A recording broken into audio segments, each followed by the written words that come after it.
have some suggestions of fantasy books that are not romance.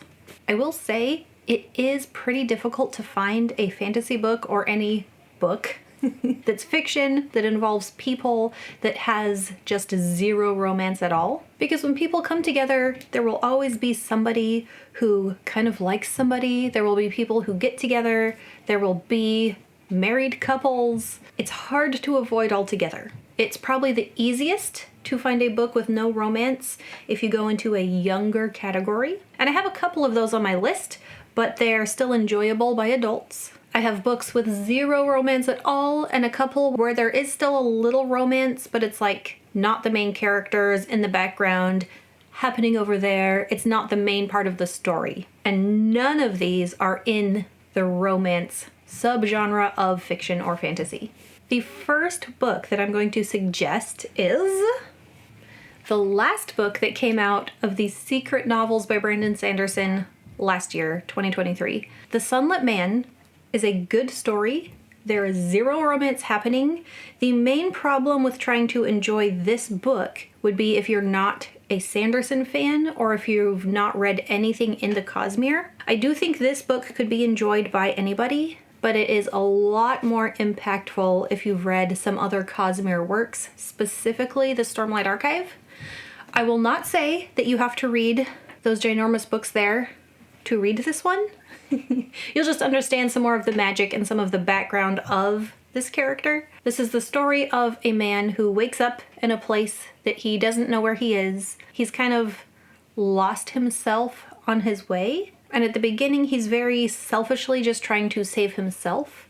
And he kind of gets caught up with the locals, gets his heart involved, which to me was really interesting that there wasn't any romance. Because it's like that old Western, the out-of-town guy comes in and helps them fight the local trouble, but his heart gets involved with the people in general, not with a woman. This one has a lot of action. The landscape is very interesting. It's a very small planet, and the light source that they have is destructive. So everyone on the planet is nomadic. They're constantly traveling, trying to stay ahead of that light, which adds a lot to the suspense and the action. So if you're a Sanderson fan who has not read this yet, add it to your TBR. If you're not a Sanderson fan, or you're not caught up on the Cosmere and you're not sure if it's time to read it, there's lots of reviews for this book to give you an idea if it's for you or not. I have a review out for it. This one I would consider to be in the adult category of fantasy. My next one, Ascendant by Michael R. Miller. I just finished the second book in this series. This is young adult. So young adult nowadays is kind of evolving what that definition means.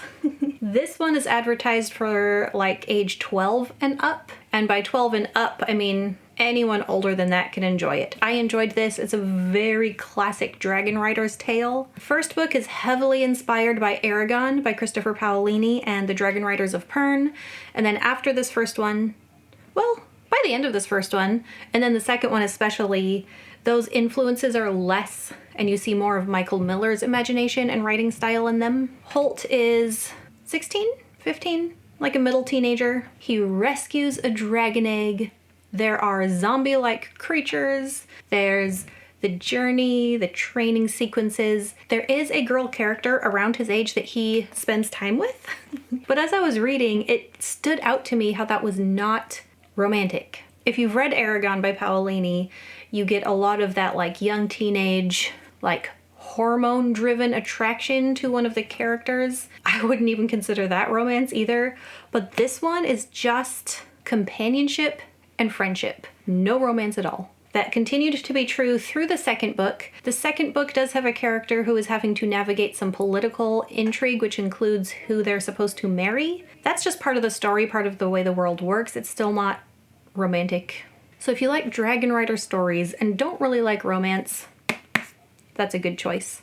I also have a review of this one. You know what? I think I'll make a playlist so I can link the playlist of my reviews for these. There you go. Watch that one next. All right, this one is only slightly of a serious suggestion. If you've read it, you'll understand. That is The Wheel of Time. There are characters who are very into each other, but you don't read The Wheel of Time for the romance. What romance? There's characters who are in love for some reason, who want to get married for some reason, but there's no romantic tension. Nothing. Anyway, I'm only up to book 6, so if there's romance in the rest, we'll see. But for a more serious suggestion, the classic, The Hobbit. If you haven't read it yet, and you're a fantasy fan, why haven't you? This is definitely the classic journey, there and back again. You have the group traveling together, new experiences, the wise old wizard, the lonely mountain, the magical object. It has all the things that I love about a good fantasy, except romance. I do like some romance in a book. The Hobbit has 0. And if your only knowledge of The Hobbit is from the movies, that one romance between the dwarf and the elf, that doesn't happen in here. That was added in because an epic fantasy should have romance, right? Doesn't have to, and the book does not. Next, The Promise of Blood by Brian McClellan. This is one where I would say has the little bit of romance in the background. This one I really felt was written with a male audience in mind. There are a couple of characters who kind of like each other. Nothing really happens. There's another character who sneaks in a kiss. There's a couple characters who tease each other about meetups that they had. So it's background, it's accepted that people getting together is part of life, but it's not what the book is about. This is the first book in the Powder Mage trilogy. I really enjoyed this one. I haven't read the second and third books yet, although I plan to. I had planned to this year. We'll see. I have lots to read. The magic is really interesting. It does involve gunpowder. It's I think it's Revolutionary War, Napoleonic War era. So there's guns and gunpowder, but it's not very advanced technology. There's a god tier level threat that's just kind of coming in at the end. So I am interested in where the second and third books go. This one is just a fun story. It doesn't get super big and epic, but it has good action sequences. I really liked the interactions between characters. That's one thing I really appreciate in a story that I don't always get in fantasy, which is oftentimes focused on other things, and this one focused on character interactions and character relationships. And hey, if you don't like romance, there you go. And yes, I have a review for this one. One more. The Assassin's Apprentice. Not The Assassin's Apprentice by Robin Hobb. This is the first book in the Farseer trilogy. In this one, the main character Fitz is very young. The oldest he gets in this one is to young teenagehood, and there is no romance. This is just a good story that pulls at your heartstrings. The magic is well done. There's a few different types of magic. There's what makes them a Farseer, which is the ability to see what's happening far away. There's a form of telepathy. There's animal magic. Robin Hobb is known to kind of be mean to her characters. Lots of bad things happen. So this is not a happy book by any means. And though the main character is very young, I'm not going to say that it's appropriate for a younger audience. This is adult fiction because of some of those heavier things that happen. And in the following books, Fitz ages up. So in the next book, he's kind of mid-teens. And then in the third one, he's older, older teens, young adulthood. There is some romance that comes in the second and third books. So the whole series is not romance-free.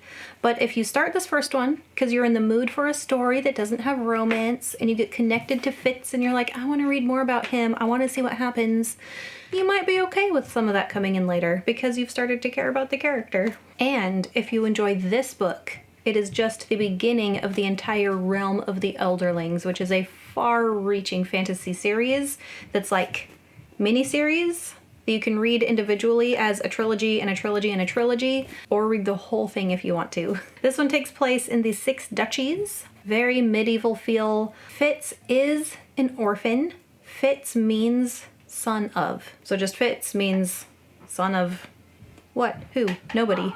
And he as an orphan is brought in and given the chance to learn some skills, both magical and mundane. Overall, just a good classic fantasy. And I have a review. I'll definitely make a playlist. Shout out to my first patron, Man of Stone.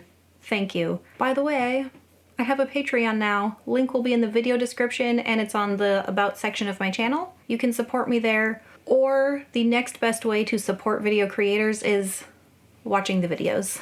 That's one of the main things that the YouTube algorithm looks at is, are people watching the videos or not? My Patreon is very young. I just launched it. Later this month, I'll be filming my first patrons only video, and then I might host a read-along or something for next month. We'll see. I'm sure it will evolve as we go. Let me know in the comments if you have any other good suggestions for romance-free fantasy or romance-low fantasy. And happy reading. Bye.